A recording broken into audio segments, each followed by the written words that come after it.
I was playing some Elden Ring the other day, and I was really impressed with how the root burial chambers looked. It was very creepy, very just striking looking, so I really want to do something like that. So I decided to make a test miniature formed around a dollar store frame and just sort of see how this process that I came up with would work before I spent a lot of time doing custom sculpting. The general idea is to get texture from a limited number of sculpts, but have the end product look unique. Here is how I went about doing that. I'm going to be utilizing press molds with Oyumaru, which is a reusable mold making material, otherwise known as blue stuff, when they tried to rebrand it. But the cheap stuff is always the Japanese stuff. You can find it for cheap off various retailers online.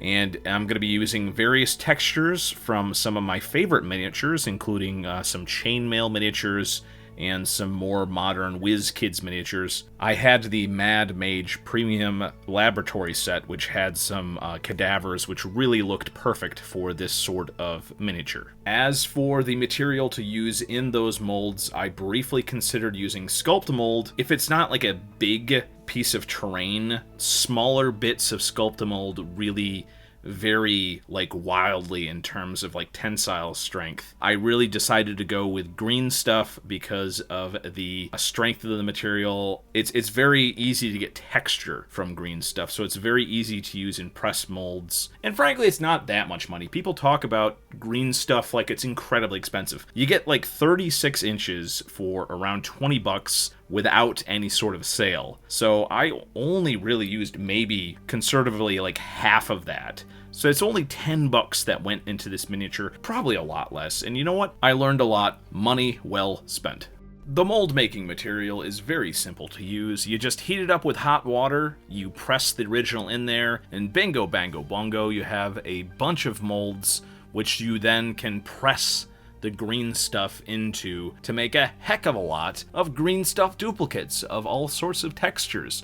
The dragon skull, by the way, was actually a perfect fit on this miniature. That was just a happy accident. That was the dragon skull from the Frost Giant, from the WizKids Frost Giant. It just was a perfect fit, so I made a copy.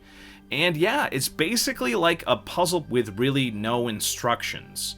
I just got the texture. These are all one-piece molds, so you just kind of like a weird 3D, quasi-3D puzzle, and you sort of fit them together so to cover up the entirety of the armature that you're working with.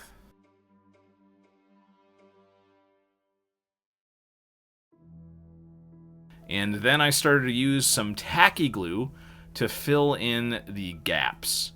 And I got some cheap light cure resin from my local craft store online on sale, and that actually worked amazingly well. Probably it might be a little bit of a waste to use light UV resin to fill in gaps like this, but the final product really looked really nice, especially, kind of easing that transition from one texture to another. The gap filling stuff really just made it more of a uniform piece. On for the painting, I did an entire stream to show the painting, but I used some Vallejo Mecha Primer and Mecha Color on this. My go-to for the most durable primer layer for a miniature. And you know what? I wasn't actually going to do a video about the test piece, but dang it, it turned out really nice. I think the color scheme, where I was trying to emulate what I saw in the Elden Ring graphics, turned out really nice. I used some orange washes and some red washes and flesh colors and whites and tans, and it really turned out spectacular looking on the table. Now I will say that because this miniature was a test miniature, I didn't really have I didn't design it properly. Because if this thing is like an ambulatory monster, the only way I could imagine it attacking player characters is just kind of like just rearing back and just headbutting them on the ground.